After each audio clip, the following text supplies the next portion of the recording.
I think the biggest regrets that definitely we hear from the fathers we work with are around time and presence. Not having either the time to spend with the family, or if they do have the time, it's not having the presence to actually be there and enjoy the time they do spend with them. Hello, everyone, and welcome to another episode of The Powerful Man Show. I am your host, Doug Holt, with my co-host, Tim, the Powerful Man Matthews. Tim, how's it going, brother? Yeah, very good. Very good. I've not told you this actually, but I have just bought a Garmin watch to track all my fitness and activity. So obviously I've got the Aura ring to track my sleep because I've recognized that rest and recovery is such a huge component for me to be in, my best shape and, both in business and outside business. So anyway, I bought the Garmin watch to track, my productivity in the gym and calories and activity and so on. And I've hooked it up to MyFitnessPal. So I'm tracking all my food through there, weighing it all and what have you. And it's linked up to the watch and the activity. So it's all, how much I love tracking. So that excites me just in itself, like opening up the app and seeing all these stats. The Garmin app is just awesome. And yeah, I'm really excited about my health. Although the one negative right now, Doug, is I've only got 900 calories to spend between now and the rest of the day. I'm really going to spend those 900 calories wisely. It's fascinating what goes on in your mind as you start to track things and get clear. And, it's amazing how easy it is to go over your calories as well. Well, the jury's still out on calories, but that's we can talk about that another time, calories versus macros. But Tim, obviously I'm looking forward to you mailing me my Garmin and my Aura ring. I'm really looking forward to that. I appreciate it in advance as they come in. Today, the topic on the table, Tim, is something a little unusual for us to talk about in the sense that, really what we want to talk about are the regrets of a father. And a lot of the men that we work with are dads. And we've talked about this before. You and I talk about it all the time because we're coaching these men. But what do you think of when you hear regrets of a father? What do I think of when I hear regrets of a father? I mean, we put a post in the Brotherhood. Well, you put a post in the Brotherhood workplace yesterday, didn't you? And you got a really phenomenal response from the men. And the image that comes to mind for me is that story of the men being on the deathbed. I think it was a study by a nurse or somebody who, spent a lot of time with people in palliative care, in their end of their life. Regrets of the dying. Yeah. And, a lot of the regrets were all around having, wasting time with people that they love. A lot of them were around not having the conversations with the people they loved that they really wanted to have, really expressing their love to them. And, bringing it back to the regrets of a father, the things that we hear so often are that they struggle to appreciate their children. One guy in particular I'm thinking of, and I'm sure you'll know who he is as I'm tell this story. But the Alpha Reset, he was saying how he's got two boys, and one of his boys would come up to him and want to sit on his knee and play with him at the end of his working day or even the weekend. And he'd be like, "Oh, get off me, get off me, get off me!" Go out. He'd be pushing him off him because he just didn't have the bandwidth emotionally or mentally to just handle that. And Arthur said to him, "Look, there's going to come a time very soon where he's going to be too big to sit on your knee. He's not going to want to sit on your knee. Cherish those moments." And when he just started to consider it from another perspective of, wow, this is going to end, there's going to come a time when him wanting to be all over me and jump on my knee and him looking at me as a hero, hopefully that will never end. But, in the sense of a kid, it's going to come to an end. And I think the biggest regrets that definitely we hear from the fathers we work with are around time and presence. Not having either the time to spend with the family, or if they do have the time, it's not having the presence to actually be there and enjoy the time they do spend with them. So true. I mean, the post that I put in the Brotherhood had to do with the famous song by, I think it's Harry Chapin, Cat Stevens, and Cats in the Cradle, right? And as the song goes, it talks about the father being so excited, and the I think it's the third verse goes something along the lines like, "My son turned 10 just the other day. He said, 'Thanks for the ball, Dad. Come on, let's play. Can you teach me to throw?' I said, 'Not today. I got a lot to do.' He said, 'That's okay.' And he smiled, walked away, but his smile never dimmed. I said, 'I'm going to be like him.' Yeah, I'm going to be like him." And that really, gets me choked up as a father often when I hear that, because as men, we're builders often, right? And that's why there's attraction to the hustle. There's attraction to putting ourselves last, so to speak, because we're building something for our families. We oftentimes self-sacrifice, and it doesn't have to be just fathers. As men, we do this in general, but as fathers, the ante goes up quite a bit, because for myself, Tim, when I'm single, I can go sleep on a friend's couch, pop a tent and, sleep in the car. You can do whatever you need to do, and you're okay with it to some degree. But when you have a family, it's a big difference. You have a life that, innately you're biologically programmed to protect. And so, when I hear that in the fathers, the regret we often hear is the dads go to work to hustle, right? And that's where they start getting their love and gratification. And oftentimes what ends up happening is, by their absence, right, being away from the family to hustle and really to provide for the family, they take a back seat and a priority in their eyes, because the child is spending so much time with the mother or girlfriend or whoever it is that's taking care of the child while he's working, that obviously the child has a natural association to that person, right? They're biologically programmed to be around and love and care for the person who's caring for them. So when I hear that quote, my son turned 10 just the other day. He said, "Thanks for the ball," a gift the dad's giving him, right? That's what men do. Hey, we work hard, we'll give you a gift. But what the son really wants is, "We teach me to throw?" And the dad says, "Not today. I got a lot to do." And so when we think about it from a father's regret standpoint, why do we as men, and as fathers, I can speak for that, hustle so hard, work so hard? Right? We do it to provide for our family. And oftentimes, so someday we can now play catch with our son. Someday when the business is working well, someday when we have enough money in the bank, someday we'll take time off and teach our son to throw or play catch or do those things. And what happens often, Tim, I find, especially with the men we work with, and certainly with men in general, is you wake up one morning, or oftentimes for us guys, it's late at night and, with a cocktail in our hand or something along those lines, or a 3 a.m. just waking up and not falling back to sleep, regret of realizing that time has passed. Someday has passed. And it's not until as men we realize that there's a wake-up call, right? It's time to change is now. It's not someday, it's not tomorrow, it's now. And that's when we see men taking action. And that's when we see these guys take these regrets and turn them into a fuel that allows them to be there. So that someday becomes now. That, "Hey, Dad, will you throw a ball with me?" becomes absolutely not, "Hey, I got a lot to do." And a lot of that has to do with anything else we talk about, is recognizing priorities. And I know you've seen this in your life, and it plays out in a lot of areas. But when we look at a father's regrets, this is the biggest one I see. Yeah, it's almost like, "Hey, Dad, will you teach me how to throw?" It's like, almost, "Thank you. Wow, of course." Obviously, I don't have children yet, and I have all these ideas of the father that I would love to be, and obviously, time will tell. But yeah, I do not want to be in a position where I have those regrets and it has been too late. We work with men who have children at all ages, a whole spectrum of ages.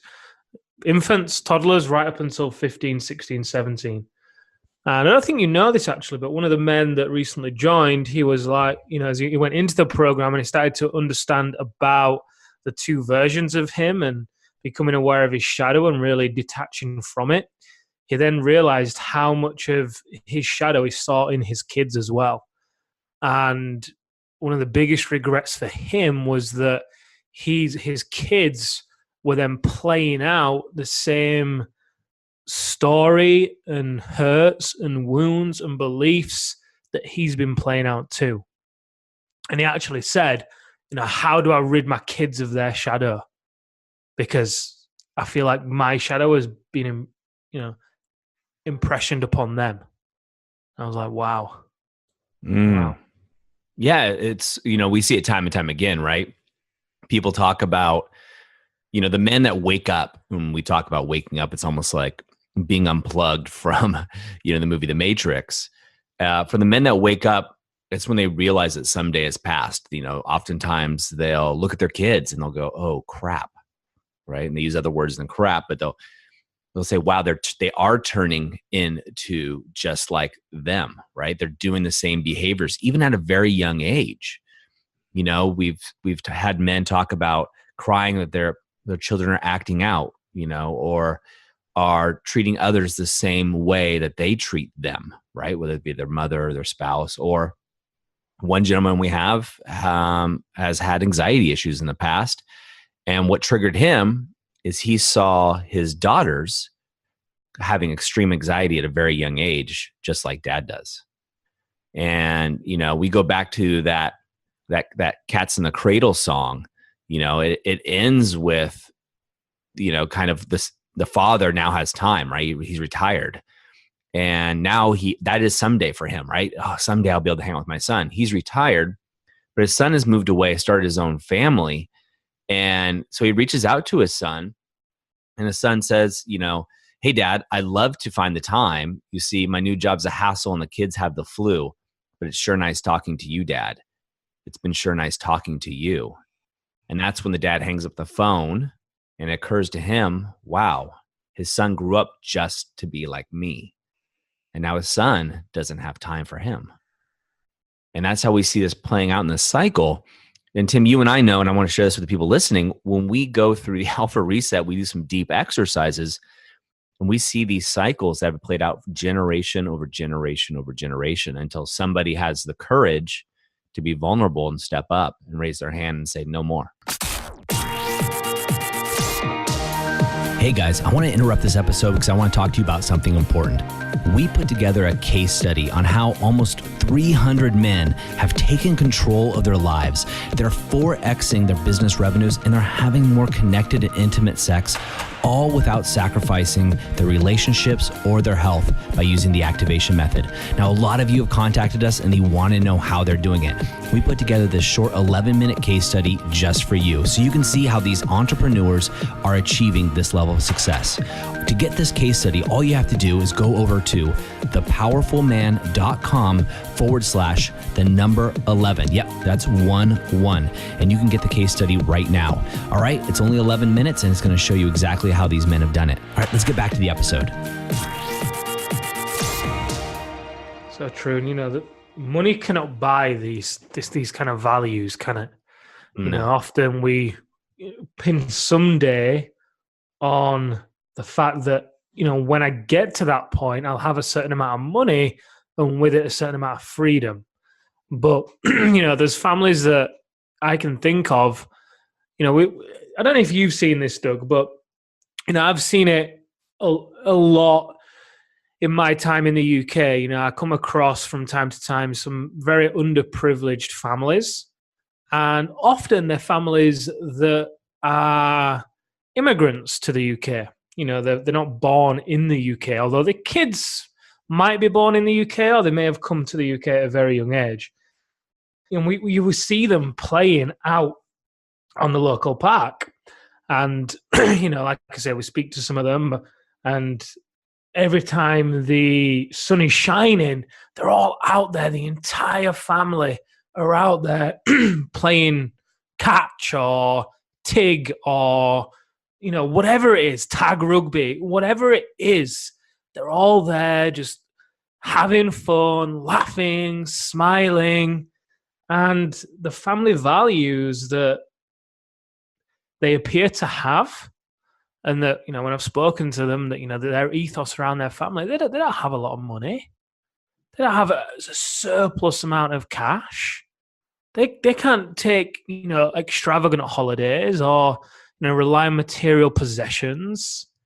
But their family unit is so loving and connected to one another. And for me, that goes above and beyond any amount of money. Oh yeah. I mean, we see that too, Tim, in the States, right? A lot of families that come over that don't have money take advantage of the public park systems and things like that. And I actually remember somebody turning to me one time, somebody who was very wealthy, and saying, "That's what I want. My family to bond, to hang out, to get together and come together." And as you said, there's no amount of money that can do that. And we look at, being a father, and what does being a father really mean? Right? It's kind of, we talk about in The Powerful Man, what's a modern man? What's a modern powerful man mean? And each man listening to this, and woman, should be able to answer that question themselves. It's a tough question. And to take it a step further, what's a powerful father? And what does that mean? And my guess is the men listening to this, when they write down their priorities as a father, number 1, 2, or 3 is not going to be making more money. Right? Yet that's probably the focus on their calendar. We often say in The Powerful Man, show me your calendar and I'll show you your priorities. Right? And if we're looking at this, and if you are a father listening to this, I invite you to look at your calendar. Where are your kids calendared in? Where are they in your calendar? Now, this may sound stoic or, maybe even cold, but the truth is you're blocking off time to make them a priority. Because if you don't block off that time, Tim, you and I know somebody else will take that over. I mean, the demands on our time, you and I alone, coming from businesses we consult, coming from the men in the group, coming from growing the movement. I mean, we could have our calendar completely filled if we gave everybody else the option to do so. So, men listening to this, I would invite you, first of all, what are the top 5, what are your top 5 rules, or said another way, to be a great father? What are the top 5 priorities? Obviously, there's protecting your kids, but what does that really mean? And are you protecting them emotionally? Are you giving them a role model for which to model? Your daughters, as often said, will marry either someone like their father if they love their father, or they'll do everything they can to avoid that man. And your sons will grow up most likely to be like you. So what do you want them to, how do you want them to treat your grandkids, right? Is it money, or is it really time, quality, educating them and continuing to better yourself? So I invite you to look at your calendars, gentlemen, and where are your priorities truly shown? If I look at it, if Tim looks at it and we grab it and we're looking at your calendar, do we see your family actually calendared in there? Do we see time off? Are you hustling? Are you in hustle mode? And if so, why? Why are you doing it? Are you doing it to give a better life for your kids, or are you doing it just to stroke your ego? There is a better way. So I invite you to look at that and look at your priorities, and do they match? And if they're not matching, this is just like, someone saying, "Hey, I want to lose weight," yet I'm drinking beer every night and eating pizza, right? They're incongruent. Yeah, I love what you're saying, and there's another side to this as well that we speak a lot, and you really taught me a lot on this other aspect to this conversation. That's both. You set your life up so that you could wake up and be there for Buddy, and wrestle with him on a morning and do all the great things. And that's something that I really admire and admired about you, many years ago when Buddy was born. And you can have both. You can have the money and the business and the time and the presence for your kids. However, if, like Doug's saying, in your calendar, your priorities are all about business because, you've fallen into the trap of, it's not your fault. You've fallen into the trap of what society tells you to do, which is, in order to provide and be a man, it's got to be financial. That's one way in which to provide. It's, in my opinion, by no means the most important way to provide. If we ask your wife or even your kids, I very much doubt it's going to rank that highly on their list. It's first and foremost is probably going to be emotionally. You get to emotionally provide for those people that you love. And, like Doug was saying again, instill those values as a role model. What do you want them to model? I love what you said about grandkids. How do you want them to treat your grandkids? I mean, wow. Talk about, legacy. How do you want them to treat your grandkids? That's huge.